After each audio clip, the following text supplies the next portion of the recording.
शैक्षणिक वर्ष 2026-27 શરૂ થયું છે અને તેના ભાગરૂપે 23, 24 અને 25 જૂન એમ 3 દિવસ શાળા પ્રવેશ મહોત્સવના કાર્યક્રમો થઈ રહ્યા છે।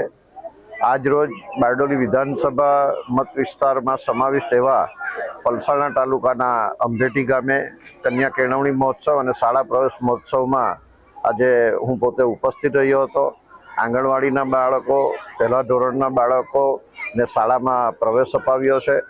આજે આ કન્યા કેળવણી મહોત્સવ અને શાળા પ્રવેશ મહોત્સવ નિમિત્તે પલસાણા તાલુકા પંચાયતના પ્રમુખ બેન અશ્વિનીબેન તથા તાલુકા પંચાયતના સભ્યશ્રીઓ, અમારા સંગઠનના હોદ્દેદારશ્રીઓ, સુરત જિલ્લાના ભારતીય જનતા પાર્ટીના ઉપપ્રમુખ એવા મોહનભાઈ, ગામના આગેવાન નિલેશભાઈ, જતીનભાઈ, અમારા પૂર્વ હોદ્દેદાર એવા ધર્મેન્દ્રસિંહ, શાળા પરિવારના સૌ શિક્ષક શિક્ષિકાગણ, શૈક્ષણિક વિભાગના અધિકારીશ્રીઓ અને ગ્રામજનોની અને વિદ્યાર્થીના વાલીઓની ઉપસ્થિતિમાં આજે કન્યા કેળવણી મહોત્સવ અને શાળા પ્રવેશ મહોત્સવનો આજનો પ્રથમ કાર્યક્રમ આજે અંભેટી ખાતે ખૂબ સુંદર વાતાવરણમાં સંપૂર્ણ થયો છે।